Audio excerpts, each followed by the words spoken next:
Oy, alam niya ba, Mare, na libre lang ang visit visa to Japan for Filipinos living abroad or in the Philippines. So find out how.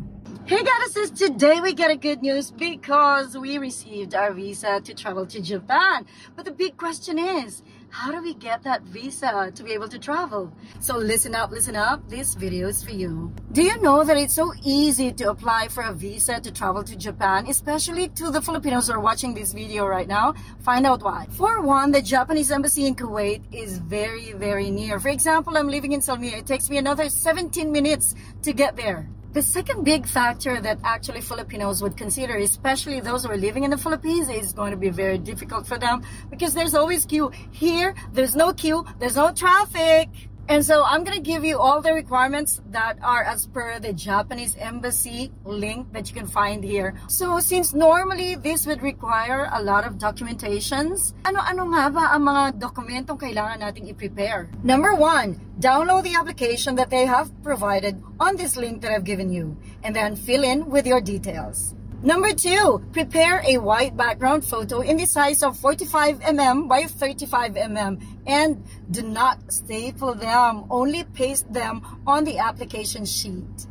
Number three, salary certificate. Now the question is, where do you get this? Hindi po sa akin, sa company mo po. Ask your HR for this, and the salary certificate should be issued within 3 months on the date of your application. Number four, your flight reservations. Of course, it should show your date of coming in Japan and going out of Japan. Now, the question again is, there are people who would ask you actually if it is better to go online to book for these things, and is it actually better to get like a travel agent to arrange this for you? Whatever works for you. Number five is your hotel reservation. Of course, it has to match your flight schedule. It has to mention the day you're coming in or you're flying in or arriving in Japan, and of course, the last day of your stay. Number six is, of course, your passport. It has to have a copy and the original that you have to present. But of course, you have to make sure that your passport is still valid for 6 months or more than that.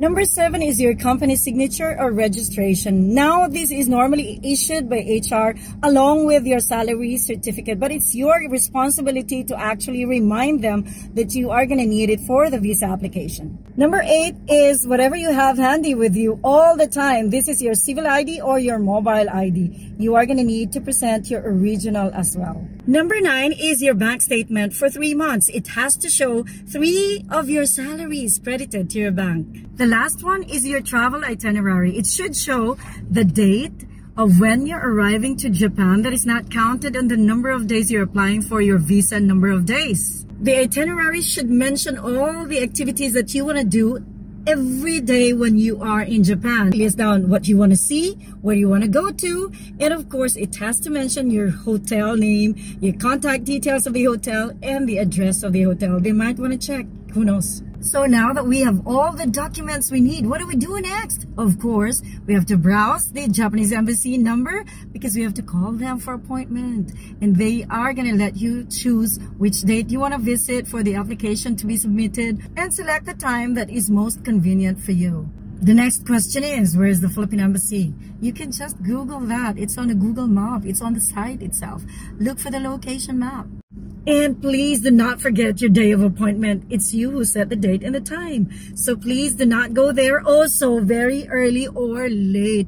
You have to be prompt. You have to show up by the door 2 minutes before your appointment. And then, of course, you're going to be checked. At the security check area, you are not going to be allowed to bring in anything. They will let you leave your wallets, your mobile phones, or anything that's with you. So if you don't want to worry about anything, don't bring anything else except for the application forms and all the documents that they require you to submit. But if you can't avoid it, there is going to be like a storage for you. You're going to be having that lanyard with your number that corresponds to your things kept in their security box. Then they will get you through an x-ray check. After that, they are going to lead you to the assessment area.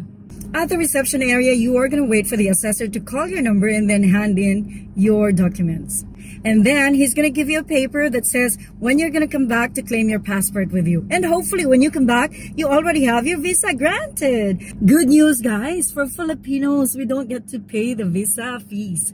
Normally, it's at 6.5 KD. For other nationalities, for Filipinos, it's for free. It says gratis on the form, which means thank you, it's for free.